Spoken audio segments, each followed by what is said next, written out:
In session 3, we're going to start about debt. Is debt about money or is it about something else? Let's look at what is behind it, what does the word say, different types of debt and solutions to our debt problem. First, we're going to start with the state of the world. Now, debt is usually a quick and an easy way out, but in reality, it does ensnares us. I would go so far as to say that debt is not about money per se, but about our decisions. It is the opposite of faith and trust in God's ability to provide. The state of the world, this is a gloomy picture. In South Africa, consumers owe as much as 3/4 of their monthly pay to creditors, making a 31% jump in new clients in need of debt rescue in the first 6 months of the year. So this means that 75 Rand of every 100 Rand goes to creditors in South Africa. More than half, 53% of respondents are in the age of 31 to 45 years. Consumers who are struggling to pay their home loans currently stand at 56%, and consumers who are battling to pay off their credit card debt are running at 58% at this stage.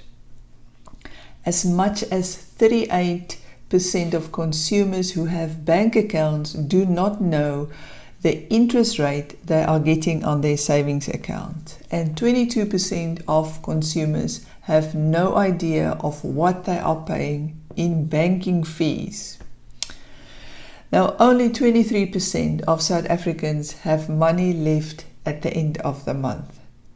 This means that 76% are flat broke by the end of the month. So greed, I do believe, is a matter of the heart. We need to look at contentment versus greed. And greed is something that's so deep in us, part of our inner lives. And greed, we can say, is an excessive love or desire for money or any possessions. Now you would ask, does Christians struggle with greed? Well, I do believe that we all struggle with greed, no matter what. Greed is when we care too much about money and possessions. Maybe you say, well, money is not important to me, but you care about your possessions. And people must not sit on this chair, and they must not walk with dirty feet on your floor or on your carpet or something. And I do believe it's important to be a good steward of something, but there is a fine line between stewardship and the love of our possessions, or loving our possessions too much. Now, the greedy person is too attached to his things and his money, or he desires more money and more things in an excessive way. If I'm greedy and excessive in my acquisition and keeping of possessions, I may be depriving others of their basic needs.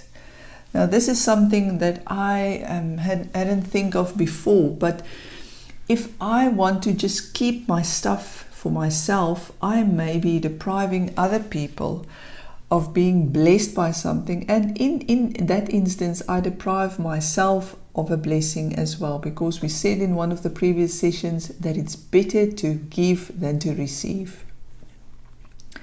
Perhaps I could make do with last year's winter coat rather than buying a new one.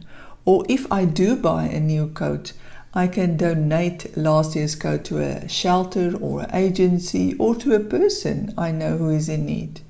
And sometimes, especially with our clothing is in a very good condition, but we don't want to let go. We just keep on hoarding and buying new stuff.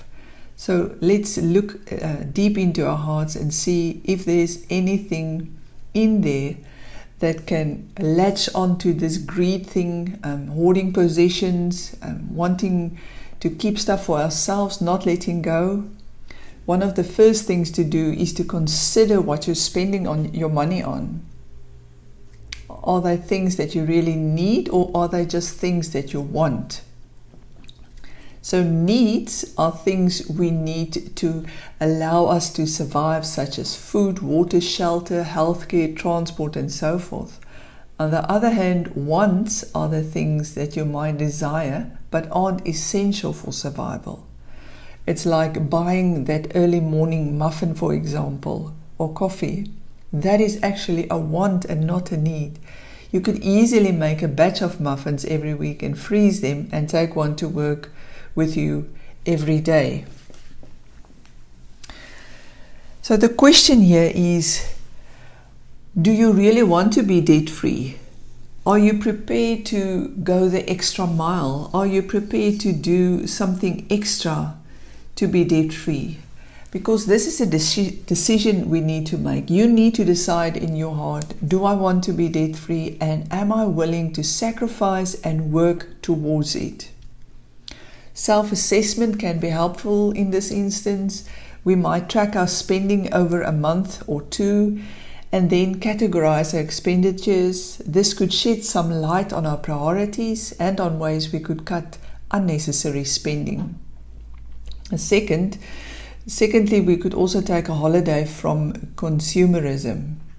Now, during this break, you must try to avoid advertising, try to avoid trips to the mall, looking through catalogs, watching home improvement shows, and things like that. Now, this is both countercultural and freeing. The third thing that you can do is just give some money or stuff away, like tithing or offerings or etc.